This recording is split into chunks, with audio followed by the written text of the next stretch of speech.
Welcome, I'm Tim Scoggins, Chairman of the Shaftsbury Select Board, and I am calling this meeting of the Shaftsbury Select Board to order on Monday, October 3rd at 6:30 p.m. Does anyone on the board have a conflict of interest with anything appearing on the agenda this evening? No. First item up for consideration is approval of minutes. We circulated minutes from our meeting on September 19th. Is there a motion to approve? So moved. Moved by Art. Second. Second by Ken.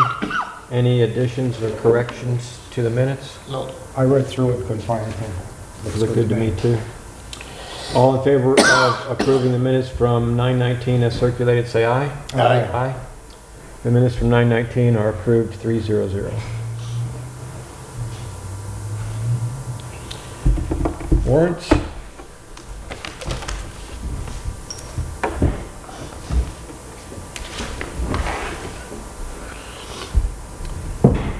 I have a retirement warrant in the amount of $6,620.03. Is retirement warrant number 6. I move. Motion approved from Art, Second. seconded by Ken. Any discussion? All in favor say aye. Aye. Aye. So, retirement warrant number 6 in the amount of $6,620.03 is approved 3-0.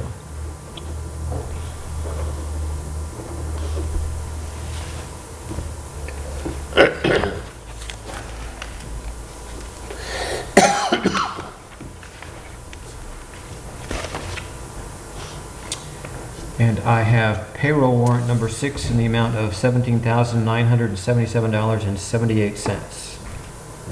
So moved. Motion to approve from Art, Second. seconded by Ken. Any discussion? All in favor say aye. Aye. Aye. Check warrant, payroll warrant number 6 in the amount of $17,977.78 is approved 3-0.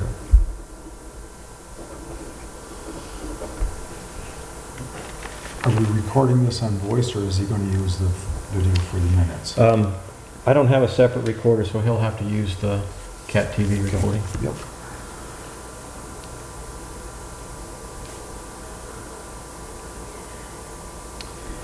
And I have check warrant number 9 totaling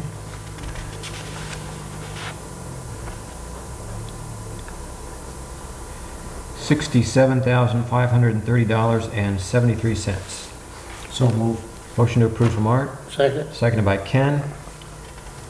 Major items on this one are $1,500 to GA Bove Fuels, $1,100 to Green Mountain Power,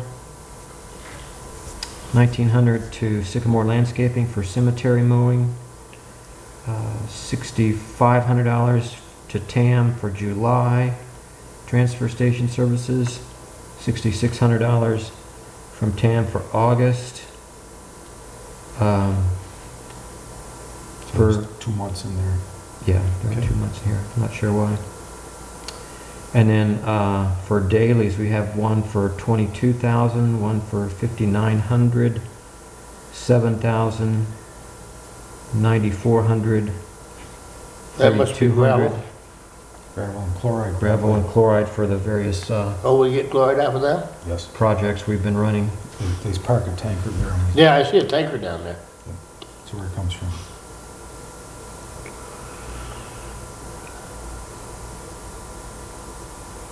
Okay, here's a separate sheet that says those big gravel numbers are for Perrin Acres, Hewlett and Harvest, Oh, that's right, all the stone. the prep and the chip sealing. Yep. Yeah. Any more discussion on check warrant number 9? Nope. All in favor of approval, say aye. Aye. Aye. Check warrant number 9 in the amount of $67,530.73 is approved 3-0.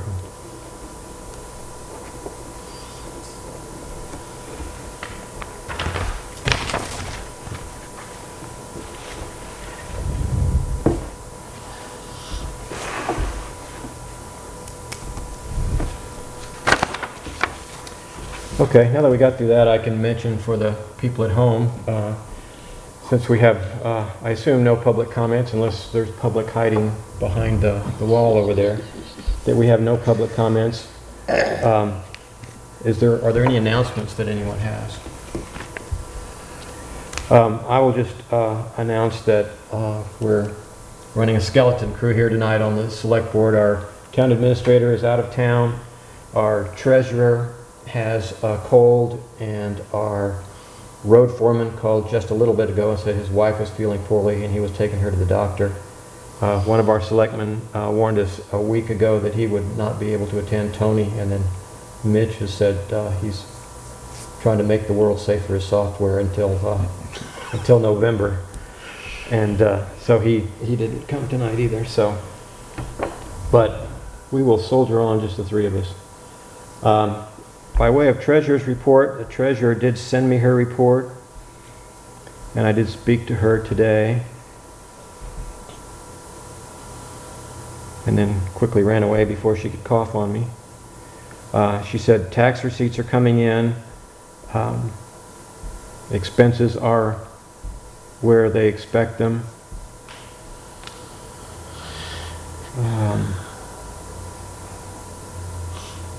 She wanted to remind everyone of her office hours, which are from 10 to 1 Monday through Friday, if you want to get a receipt when you turn in your taxes. We had the external auditors out here a week or two ago. They were here for just a day or so. Doing it every year makes it go a lot faster. We have not heard back from them. Melanie also said to warn the public that she would not be in her office on Friday, but Joan would be there covering for her. Okay. So you can still pay your taxes and get your receipts. Have we got enough money in, Tim, so that we don't have to use the line of credit anymore? Yes, she told me that was the case today. I thought you said that before, but I just wanted to see if that was still the same case. Said she would not have to tap into that reserve anymore.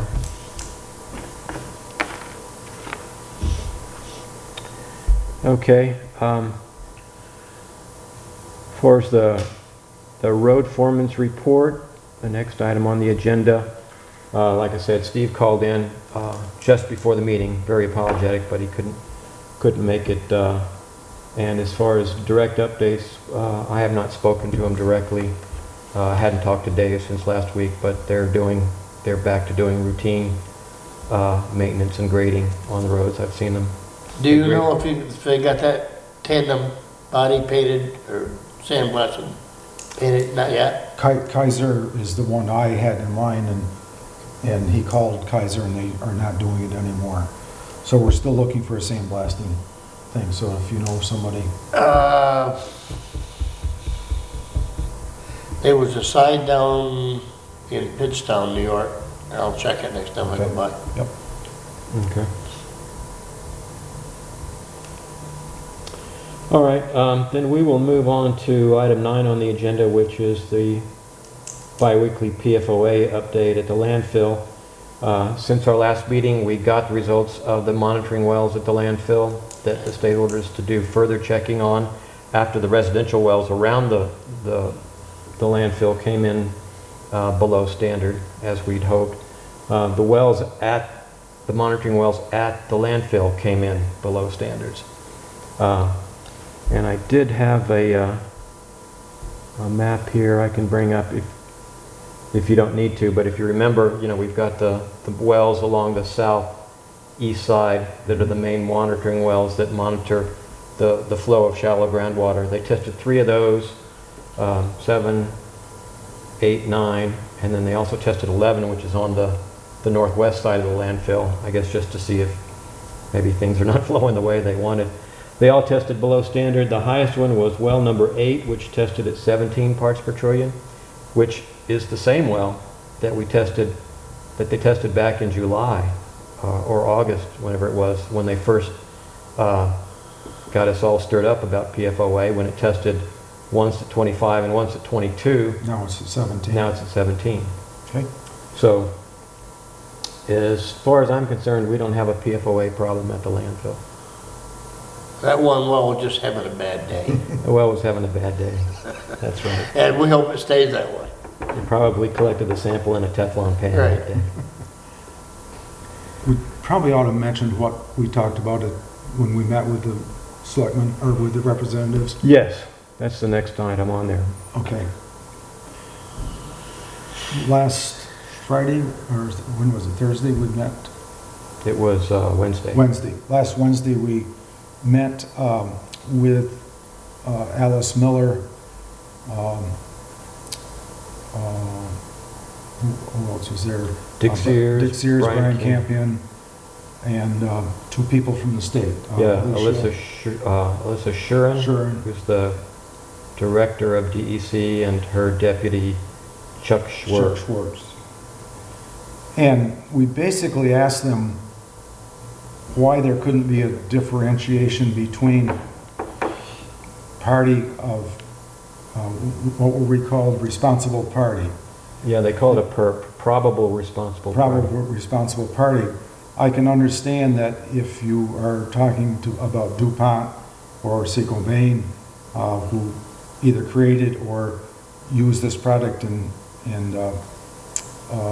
put it in landfills and that sort of stuff, why they could be considered a responsible party. But when you're talking about the town of Shaftsbury that only operated a landfill under the guidance of the state of Vermont, why are we also considered a responsible party? And basically they said it's the law. And now lawmakers make the law, so I think they probably can change it, and there was some talk about that. But they also talked a lot about realizing that in some cases it is going to be a burden for some towns if this does come up in other places. We kind of dodged the bullet on that one. So there's talk about suing DuPont, coming up with some money, that sort of stuff. So I think we've still got to keep after them to look at the business of responsible party. I think that has got to be a key thing in my opinion. We tested the wells, we did everything the state asked us to. I think we're real happy that things came out the way they did, and I'm happy with the way it came out, and I think we'll probably pay the bill as we have paid the bill. But there's got to be some recognition of what is a responsible party, in my opinion. Yeah, you're right, and that was a consensus in the room too. Everyone Yep. was aware that if a whole lot of wells had come back above standard around our landfill, it could have gotten real expensive for Shaftsbury, and I think there was a general consensus that somehow the state would have found a way to help the town out. But as you say, the way the law is right now, the owner-operator of a landfill is responsible for anything that might be coming out of that landfill. And we were making the argument that towns are different from people that profited from those chemicals. Yep. And that, you know, we operated the landfill according to state guidelines at a time when operating a landfill by towns was mandated activity by the state. So Yep. Brian Campion in particular has been talking to the Legislative Council, looking at how to craft language that would allow states to, or the Towns. state to differentiate there. It requires some careful wording, and it also requires getting through the legislature. So, Have we still got to keep testing those same wells for PFOA? That was something that, up until then, we were on the impression that they could come and say, test any time they felt like it. They're mainly concerned about, they want to test it a couple wells once more in the springtime. Maybe a couple of the private wells that tested on the higher side, still under the standard that they've set, but on the higher ones. Just random testing, no. One or two is all they spoke about, which is... yeah, part of our Which is good biannual relief. testing that we do, but it did not sound like we would be doing a whole lot more testing. Okay. Yeah. And the fact that this monitoring well came back under this time is more proof. Okay? Yeah. Yes. Okay, anything else on that subject? No. No? Okay, the next subject is the sidewalk. We got the whole sidewalk thing taken care of last week, and then we found out that in the course of the years that this happened, there was something that we overlooked. There was an easement that was arranged with the previous select board and the owner of the property to put the lights in. And so to honor the town's word, we need to put the lights in. So we have the money to do it.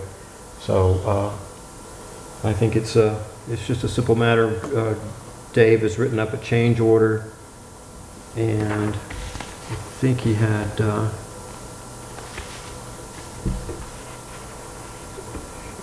I think I just need a motion to issue a change order on the sidewalk project to include the streetlights. I move. Second. Second by Ken. Moved by Art. Any discussion?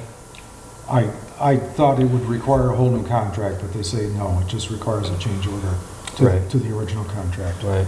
Yeah. I just, the only thing that I would say is, it upsets me to no end that price for that thing is like buying a space shuttle. It's beyond ridiculous. I figured that out, figuring 5 feet wide sidewalk, 6 inches deep, and I mean, even padding it for a couple $100 a yard for placement and everything else. He only came up to $10,000. And I just, in the future, would like to stay as far as we can away from any more federal rules and regulations. The other sidewalk, Tim, was, oh God, I think that was around between 4,000 and 5,000 feet, and it was not anywhere, I mean, that's almost half. I had Dave look up the price. It's just, there's too many rules and regulations. Well, you know, we could, if we continue to do sidewalks on the corner over here, they're going to be on state highway, and we're going to find ourselves. No, I under state understand all that, regulations. Tim, but Even if we I'm just decide- saying, in the future, it's like, I think when Bill Clinton was president, he came up with this thing, oh, we're gonna put 300,000 new police on to all the towns in the state, in the country. But that's only for 2 years, because after that, you gotta pay for them. So it's just, we've gotta Yeah. be careful about getting trapped into stuff like that. Well, I don't know that trapped is the right word when we were, you know, given 90% of the money. to Oh, do it. I understand what you're saying, but it's just, My only concern is if we decide we don't want to get into the federal money, and there are like extra regulations with federal money, we're still going to have a lot of regulations with state yeah. because Well, it's all on I'm a state saying is just highway. be careful with the strings to it. That make Well- you get involved in things you don't really have to. Yeah, it is. It's you know, if we decided if it were, you know, on a side street, certainly we just save up Right. the money and go Yeah. do it, like you say, for $10,000. But Right. if it's on a state highway, we're going to have all of those specifications to deal with a state highway. So we're going to go that You know, far. I understand entirely. I'm just, Well, I'm just saying if we're I'm going to too frugal for my own good, I think. if we're going to put up with the state regulations, we might as well get the federal money. Yeah. But I hear what you're saying. The crosswalk, is there something that will stop traffic? Yes. There is, so that's a big improvement. Yeah, it's an on-demand flasher. So yeah, anytime on the weekends, kids want to go from the village to the school playground or to Howard Park, they can push that and it'll flash and it'll stop That's traffic. a big, Yeah, big improvement. yeah, those things we never doubted that we were going to put in. Okay. Okay, any more discussion on the motion? No. All in favor of issuing a change order to add the streetlights to the sidewalk project, say aye. Aye. Motion is approved, 300.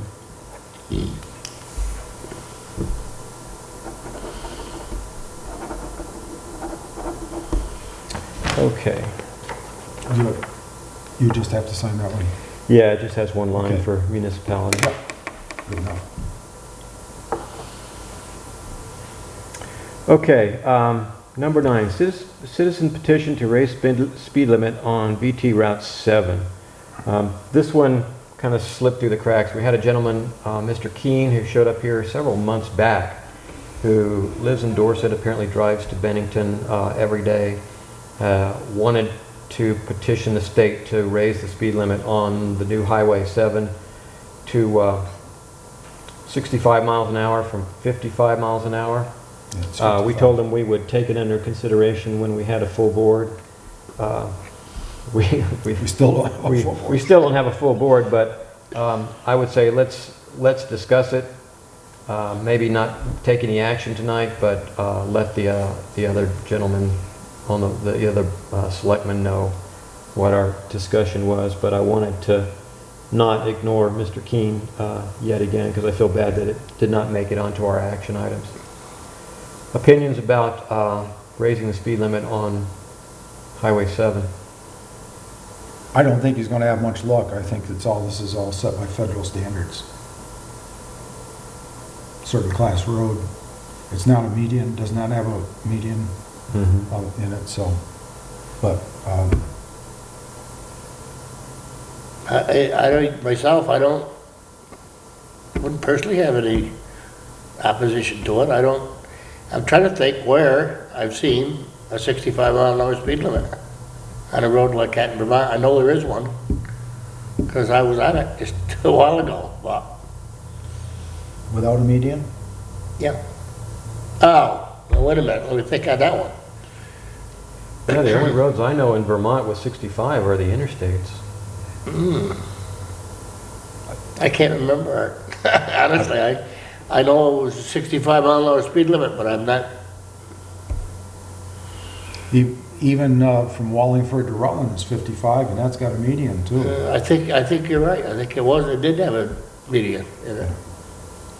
I mean, I just don't think the town, what's he looking for? Permission from the town to increase it? He's or asking the each town Each town along the way? to petition the state to do it, because No. he I don't think we got the authority. No.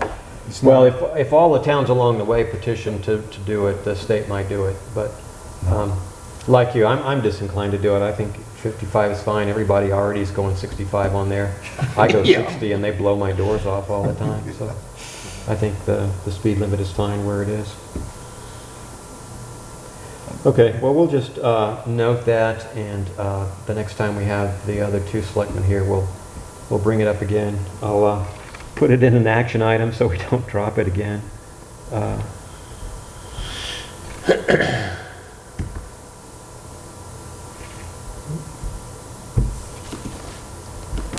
If I can get my computer typed.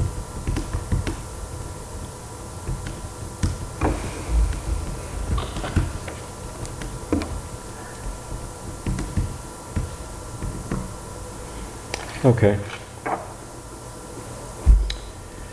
So, that was item 11. Item 12 is the motion we need annually to close close Cleveland Avenue for Halloween. Is there a motion to close Cleveland Avenue on October 31st, 2016 between the hours of 4:30 p.m. and 8:30 p.m.? So moved. Second. Any discussion? All in favor say aye. Aye. Aye. Happy Halloween, everyone. Do you know if they're doing a parade this year? I think at least the last 2 years, we've not had the wagon rides, and the firemen used to have a hayride with a fireman behind. I don't know. The last 2 years it just hasn't materialized. So Yeah, last year I know when they just didn't have the volunteers to do it, and I have not heard this year. okay. Yep.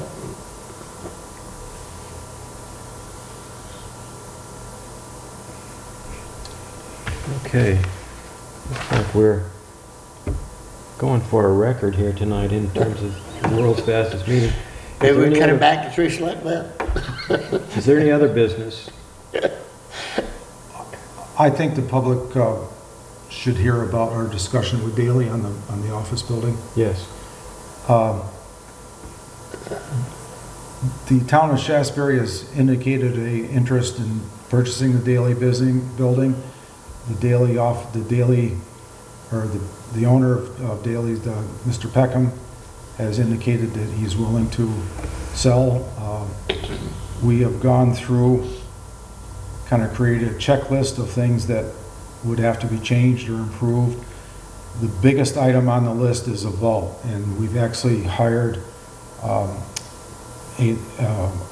engineer to tell us what it would cost to build a vault big enough to house, first of all, ADA approved, and enough to store all our records for now and at least for the next few years before everything goes digital. I think that's the biggest factor. I think once we find that out, then I think we can start talking about the checklist and putting them out to bid and all that sort of stuff. Again, this is all dependent on a vote in March. We can't do anything, but so there has not been a certain price for anything. We're just trying to find out some of the basics. If it's out of our reach, then it was a nice discussion, but I'm hopeful that it'll turn into something. Mm-hmm.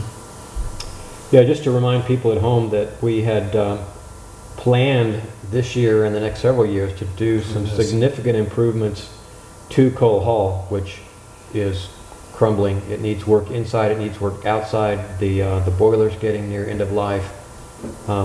Those expenses over a period of several years are looking to be $100,000 to $200,000 worth of improvements here. It doesn't still address the functionality problems that we have with no private offices for the town administrator, treasurer, and those kinds of things.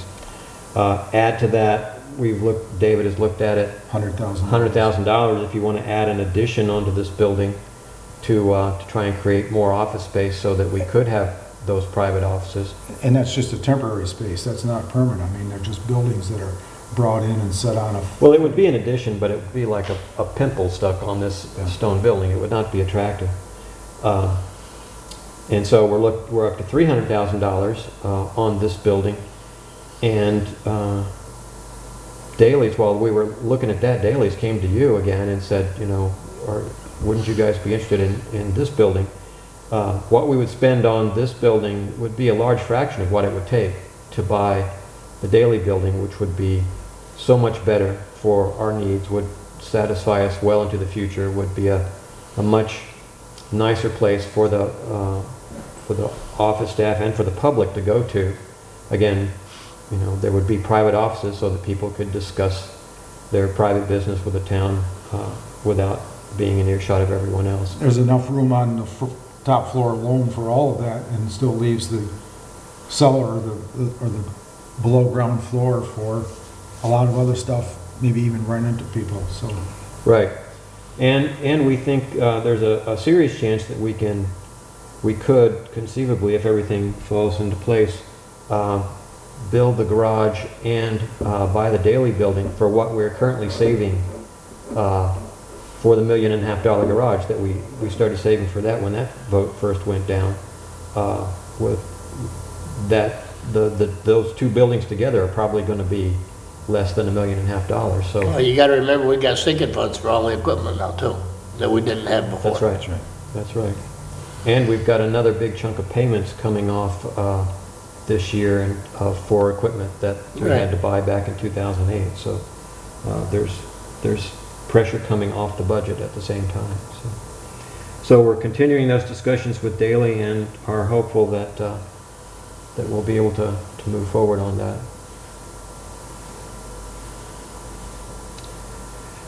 Reviewing action items. Going back to last week, we put on the website that taxes are out, tax bills have been sent out, and that people can start paying their taxes. And if they haven't received their bill, that they should be contacting the treasurer. That did get onto the website. Art was going to look at the Kaiser for painting. You did that, and that did not pan out. Didn't pan out. We mentioned we were a general positive feeling, or at least worthy of discussion on the board to keep continuing to consider the idea of sewer system of some type for the village. You were going to find those plans, but I also brought them in. I brought in a hard copy. okay. Our zoning administrator, Shelley Stiles, tracked down the digital copy of that, even though the company that did it has been out of business. And it really is quite a good and comprehensive report. It covers every aspect from public opinion to engineering to financing and places where you could conceivably go for grants and loans to do something like that. Dave has the hard copy, the original Yeah. hard copy. Okay. One of the things that had come up in planning commission meetings that I didn't know was in this report was the idea of some sort of community septic, as opposed to, you know, the Cadillac project, which is to connect all the areas in town that have that are potentially limited in their ability to do new septic, hooking those up to the Bennington sewer system. That's the best solution. That's the $6 million solution. But I also, by pulling the numbers together, I could, it wasn't specifically spelled out as an option, but you could, from the report, see what it would cost just to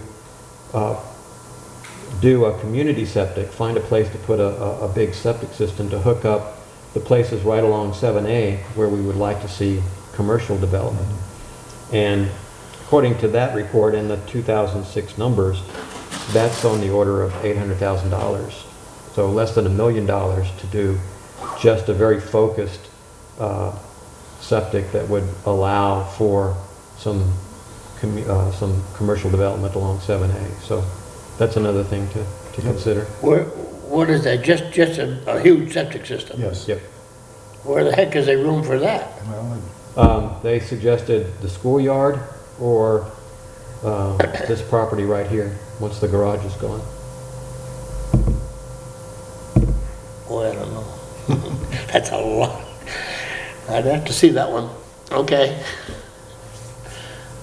But the report went in and it didn't just say, you know, it didn't just try to hook up every right. lot in the village. It actually looked at the soil types on each individual lot and identified which lots in the village, you know, could potentially want to put in a new septic and not be able to because the lots are too small and the soil types are not the right thing.